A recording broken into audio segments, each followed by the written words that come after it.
सपा की पार्टी के स्वामी प्रसाद मौर्य थे, अब माननीय अखिलेश यादव जी, यानी कि सभी मिलकर के हर बात पे, यानी मोदी जी से लड़ाई है, योगी जी से लड़ाई है, बीजेपी से लड़ाई है, और आ जाते हैं सनातन पे, आ जाते हैं मठ और मठाधीश पे, आ जाते हैं हमेशा मंदिर पे, आ जाते हैं रामचरितमानस और भगवान राम पे।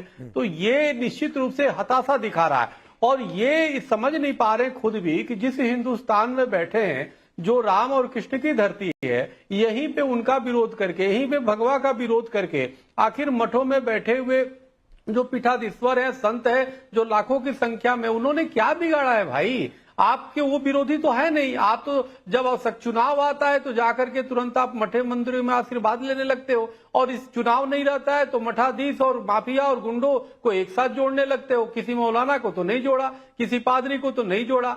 तो कहने का मेरा मतलब है कि अत्यंत निचले गिरता हुआ स्तर है। जो अभी माननीय कांग्रेस के प्रवक्ता बोल रहे हैं कि स्तर गिरा है, तो ये विपक्ष का स्तर गिरा है, और विपक्ष गिरता जा रहा है, गिरता जा रहा है। और नहीं, ठीक है, मैं इस पर फरहाद किदवई से जवाब लेता हूं, लेकिन अतिकुर रहमान जी करता है जो बातें हैं, कोई साधु संतों को कुछ बोल दे, सनातन पर गाली दे दे, कोई गणेश पांडाल पर पथराव कर दे, कहीं कुछ हो जाए, तो इससे एक खास वर्ग का, मैं सीधे पूछता हूं, मुस्लिम वोट बैंक का सेंटिमेंट सेटिस्फाई होता है क्या?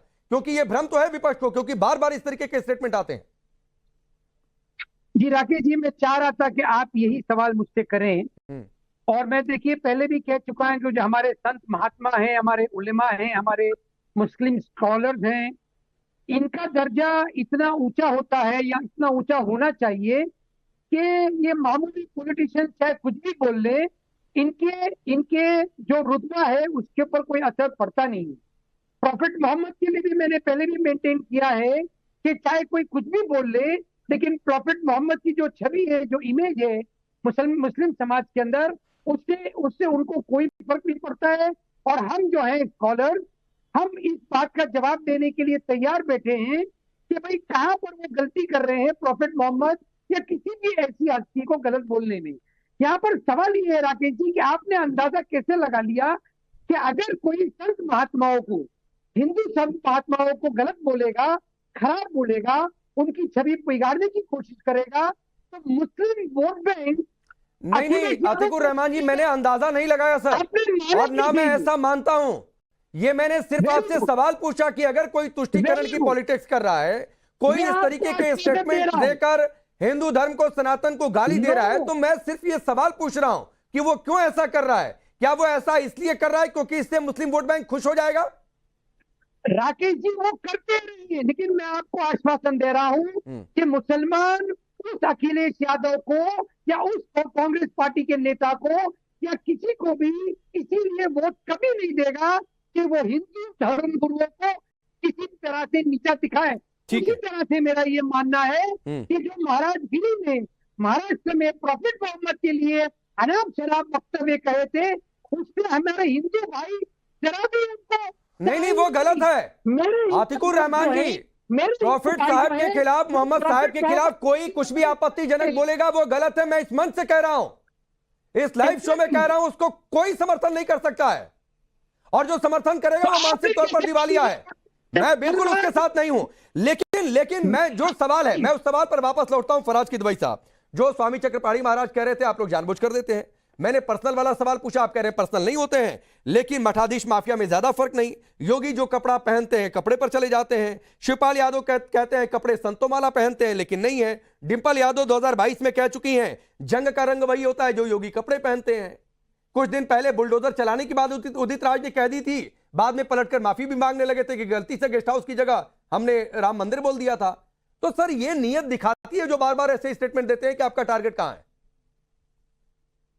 देखिए राकेश जी, मैं आपसे फिर से ये बोले दे रहा हूं कि जो नैरेटिव भारतीय जनता पार्टी और कुछ लोग अगर ये सेट करना चाहते हैं, तो जनता ने 2024 में उत्तर प्रदेश में जवाब दे दिया है।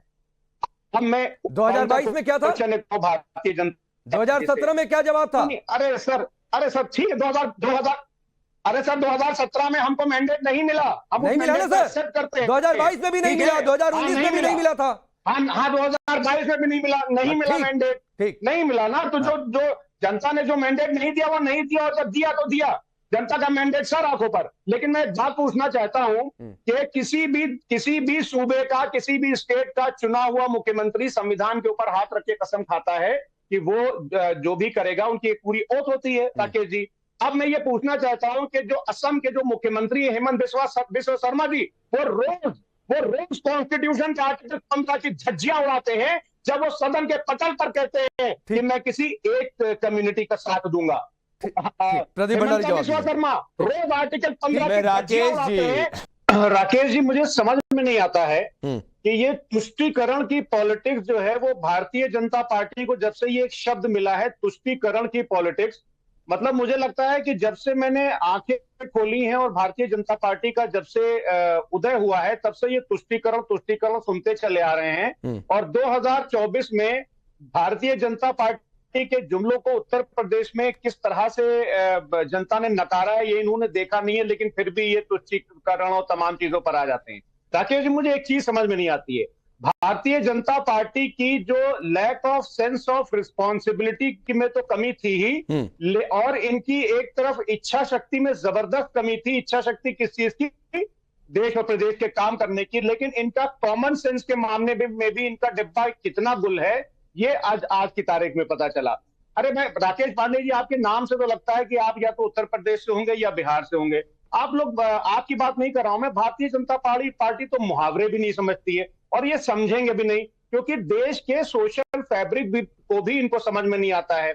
अब मान लीजिए एक मुहावरा दिया जाता है कि 900 चूहे खा के बिल्ली हज को चली। अरे तो क्या हज को बिल्ली चली जाती है या हज में खाली वही जाते हैं? नहीं, ये सर दरअसल आप जो मेकओवर करने की कोशिश कर रहे हैं कि ये मठाधीशों वाला दांव उल्टा पड़ गया, वरना आपको सीताहरण की याद आ जाती है। आप मठाधीश को माफिया बताने लगते हैं, फिर मठाधीश और साधु संतों में फर्क करने लगते हैं, मेरे नाम पर चले जाते हैं, मैं कहां से बिलोंग करता हूं इस पर देखने लगते हैं। फिर मैं पूछ दूंगा कि नाम से, चेहरे से कौन आपके साथी गठबंधन में कहां किसको क्या, तो सर वो बहुत दूर तक चली जाएगी। सिंपल सी बात है, मठाधीश को माफिया, साधु संत को आप कहीं और से जोड़ देंगे, भगवा को लेकर कुछ और कहने लगेंगे, आप लोग पर्सनल हो जाते हैं। सवाल सिर्फ इस बात को लेकर है। जब वो अभी तक अखिलेश यादव प्रभु श्री राम के मंदिर में नहीं गए, उन्होंने चुनावी स्टंट के रूप में कहा था मैं बाद में जाऊंगा। अभी तक उन्होंने क्या आपको तारीख का ऐलान किया? नहीं किया।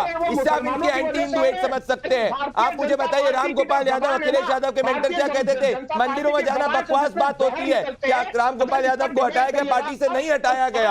आपको याद होगा कांग्रेस के समय में क्या हुआ था 2024 चुनाव से पहले? सनातन को डेंगू मलेरिया एड्स कहा गया था। क्या समाजवादी पार्टी का कोई भी नेता ने उसका खंडन किया था? नहीं खंडन किया था। भगवा जीत का कलर होता है, भगवा सनातन का कलर होता है। क्या इनने भगवा आतंकवाद जब शब्द का प्रयोग किया था, क्या स्वर्गीय मुलायम सिंह यादव जी ने उस वक्त, या अखिलेश यादव जी ने उस वक्त उसका खंडन किया था? नहीं किया था। ये लोग ट्रेडिशनली एंटी हिंदू हैं। ठीक है, लेकिन फराज किदवई साहब समझिए कि चर्चा शुरू कहां से हुई।